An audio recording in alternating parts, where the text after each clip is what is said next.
ফিরে এলাম বিরতির পরে। চ্যানেল ওয়ানের বই আড্ডা লিখার চা অনুষ্ঠানে আজ আমাদের সঙ্গে অতিথি হিসেবে এসেছেন সায়ম বন্দ্যোপাধ্যায়।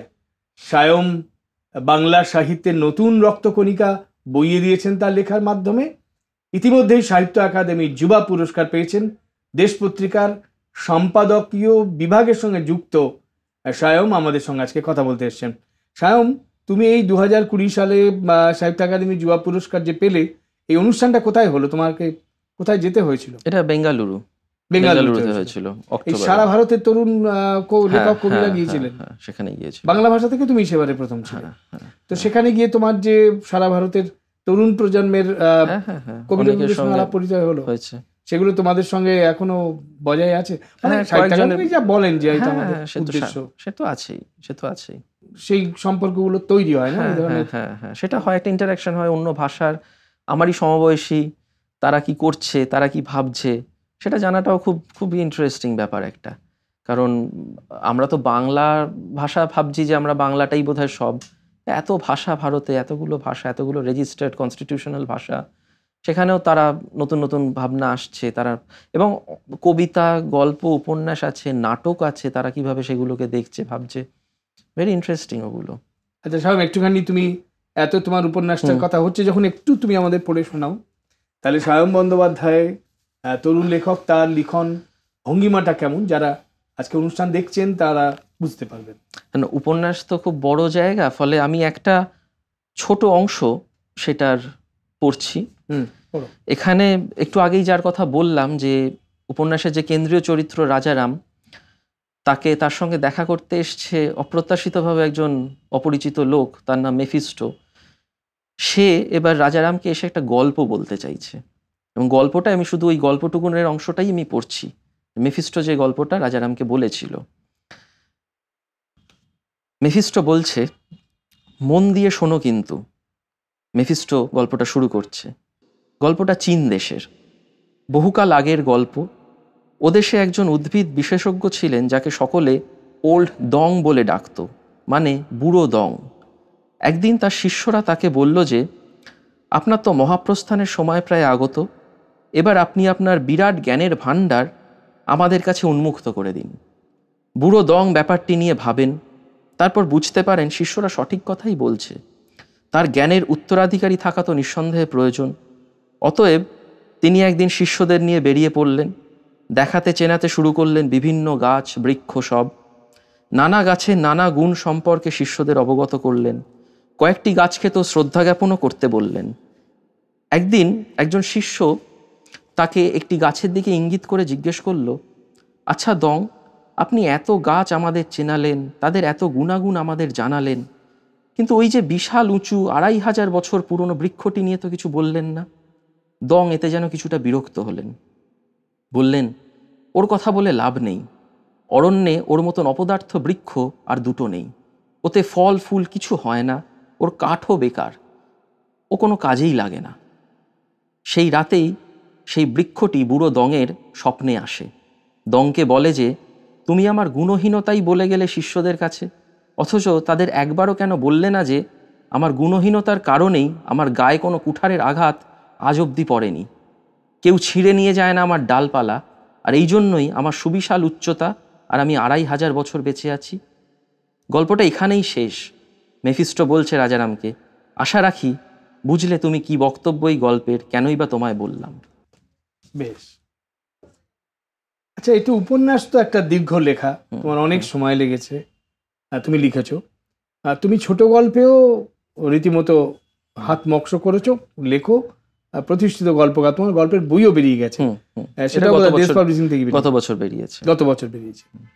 তো এই যে ছোট গল্প তুমি লেখো আর উপন্যাস যখন লেখো, তখন কি বিষয়ের মধ্যে পার্থক্য ঘটে?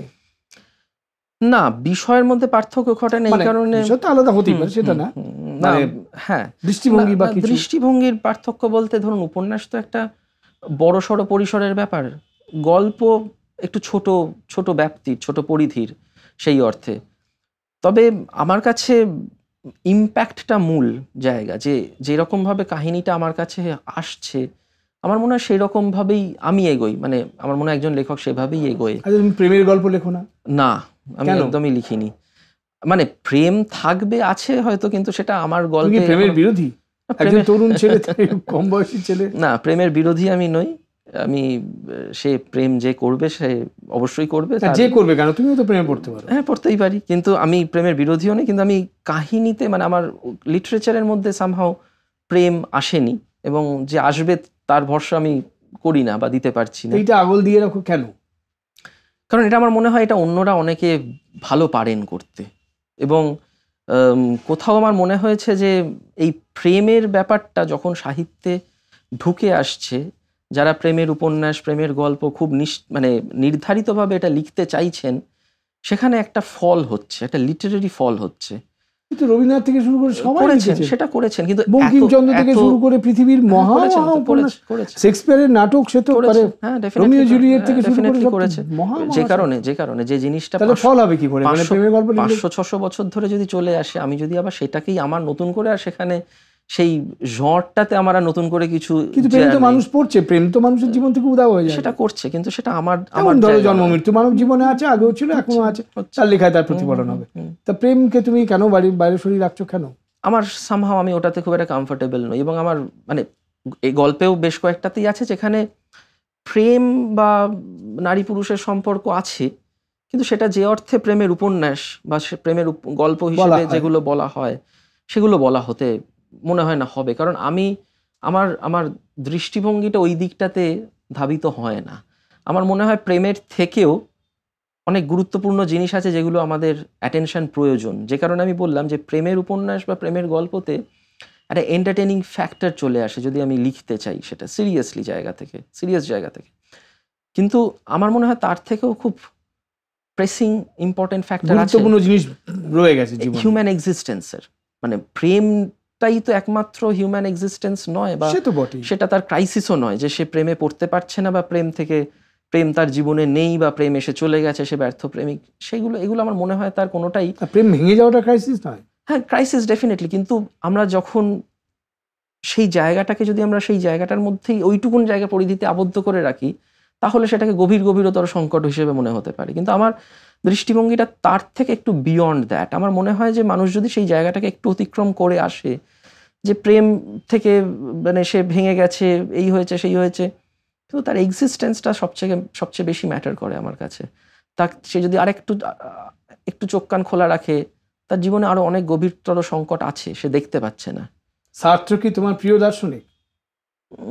না, সার্থ ডেফিনেটলি নয়, কারণ সার্থ অনেক পরে এসছেন। তার আগে কিয়েরকিগার্দ আছে, নিয়েৎসে আছে, দস্তয়েভস্কি আছেন, ফলে সার্থ অনেক ডাউন দ্য লাইন। উনি ওদের কথাই বলছেন একটু অন্যরকম ভাবে। তো আমি সার্থে যখন আসবো তার আগে আমি আরো অনেক ঘুরে আসবো। সার্থ অনেক অনেক ফিল্টার্ড ডেফিনেটলি। তো বেশ, এরকমই আকর্ষণীয় কথা বাকি রয়ে গেছে। আর সত্যিই তো বুদ্ধদেব বসু বলেছিলেন সুভাষ মুখোপাধ্যায়ের প্রথম বই আলোচনা করতে গিয়ে যে এই প্রথম একজন কবিকে দেখলাম যিনি প্রেমের কবিতা লিখে নিজের কাব্যজীবন শুরু করছেন না। তো অনেকদিন পর একজন তরুণ লেখক, যারা আমাদের এই আলোচনায় আসেন সবাই প্রায় প্রেমের গল্প উপন্যাসের কথা বলেন, তারা লিখেন জন্য বটে। আমাদের খুব অবাক করে দিয়েছেন আজকে সায়ম বন্দ্যোপাধ্যায়। তার সঙ্গে আরও কিছু কথাবার্তা বাকি রয়ে গেছে, কেউ যাবেন না, ফিরে আসছে একটা ছোট্ট বিরতির পরেই।